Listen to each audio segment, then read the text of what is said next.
चलता हूं कि और कौन कौन सी चीजें हैं जो आपके आसपास हैं और आपके वात पित्त कफ तीनों को सम पे लाने में मदद कर सकती है। ये तीनों समभाग में रहें तो अच्छा होता है।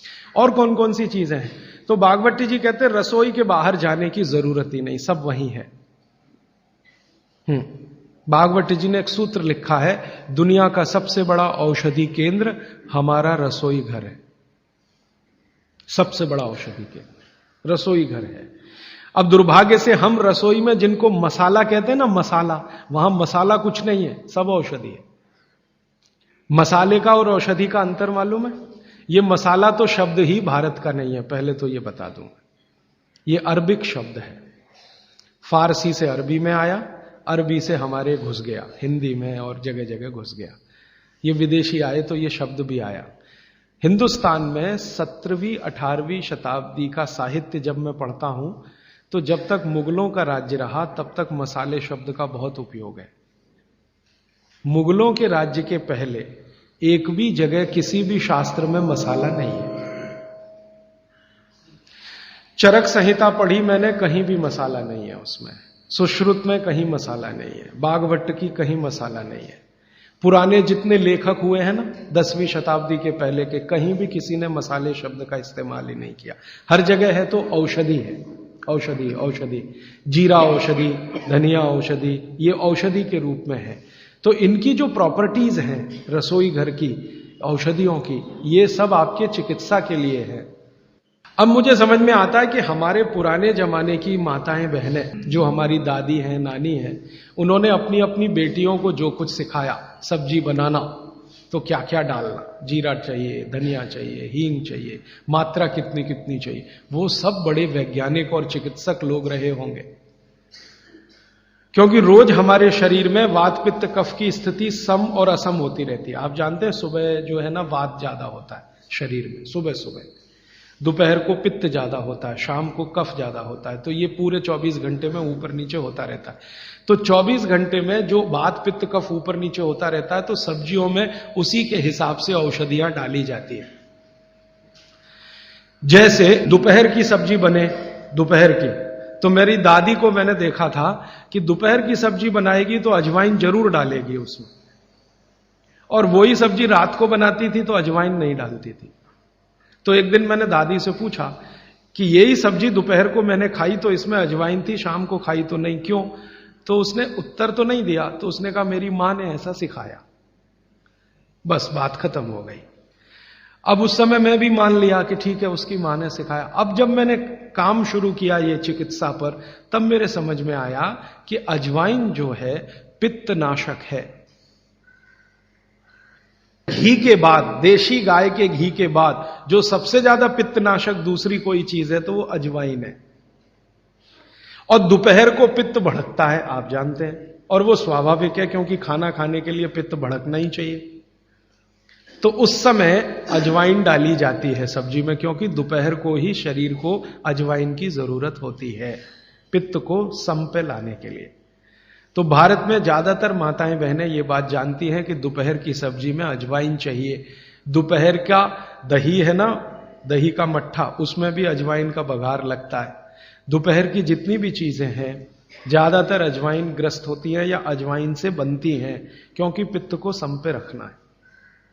तो आप सोचो, जो लोग ये कर रहे हैं वो बिना कहे कितना बड़ा काम कर रहे हैं, हमने उसका वैल्यूएशन नहीं किया, ये हमारी मूर्खता। हमारे यहां तो एक बहुत बड़ा दुष्कर्म इस देश में हुआ है। अंग्रेजों के हम गुलाम हो गए तो सब कुछ हम भूल गए, अपनी चीजें। अंग्रेजों ने जो सिखाया वही हमें याद है। तो हम जीडीपी का कैलकुलेशन करते हैं अंग्रेजों के फॉर्मूले से। जीडीपी निकलता है इस देश का, ग्रॉस डोमेस्टिक प्रोडक्ट। तो मैंने बहुत बार इस देश के अर्थशास्त्रियों से पूछा कि जीडीपी में आप विचित्र विचित्र कैलकुलेशन करते हैं। जैसे भारत की पुलिस है, उस पर जो खर्चा हो रहा है वो जीडीपी का हिस्सा है। अगर चोरियां बढ़ी, डकैतियां बढ़ी तो पुलिस का खर्च बढ़ेगा तो जीडीपी बढ़ेगा। और प्रधानमंत्री छाती ठोक के कहेगा मेरे जमाने में जीडीपी 10% से ऊपर बढ़ गया, सो व्हाट, पुलिस का खर्च बढ़ गया, माने चोरियां बढ़ गई, डकैतियां बढ़ गई, अत्याचार बढ़ गए, अनाचार बढ़ गए, तो जीडीपी बढ़ गया, तो क्या बड़ी बात है। तो हमारे जो जीडीपी के कैलकुलेशन है बड़े विचित्र हैं। इसमें चोरी हो, डकैती हो, लूट मारी हो तो जीडीपी बढ़ेगा, लेकिन माताएं बहनें घर में जो करती रहती हैं वो जीडीपी में है ही नहीं, कैलकुलेशन ही नहीं है उसका। भारत सरकार कोई कैलकुलेशन नहीं करती कि किसी माँ ने 1 किलो पापड़ बना दिए तो जीडीपी बढ़ा कि नहीं, तो कहते हैं जी मालूम नहीं बढ़ा कि नहीं बढ़ा, क्योंकि कैलकुलेशन नहीं है। किसी माँ ने दाल की बड़ी बना दी 5 किलो दाल की, तो जीडीपी बढ़ा कि नहीं बढ़ा। आपका मन क्या कहता है, बुद्धि क्या कहती है, बढ़ा कि नहीं बढ़ा।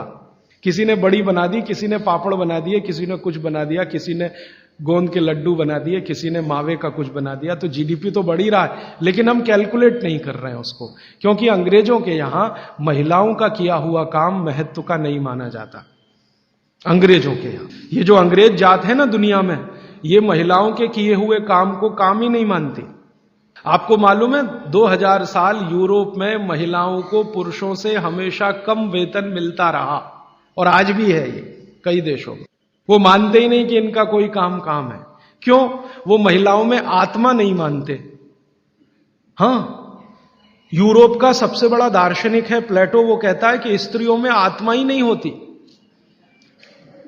आत्मा सिर्फ पुरुषों में होती है। तो स्त्री जो करे वो बेकार है, पुरुष जो करे वही अच्छा है।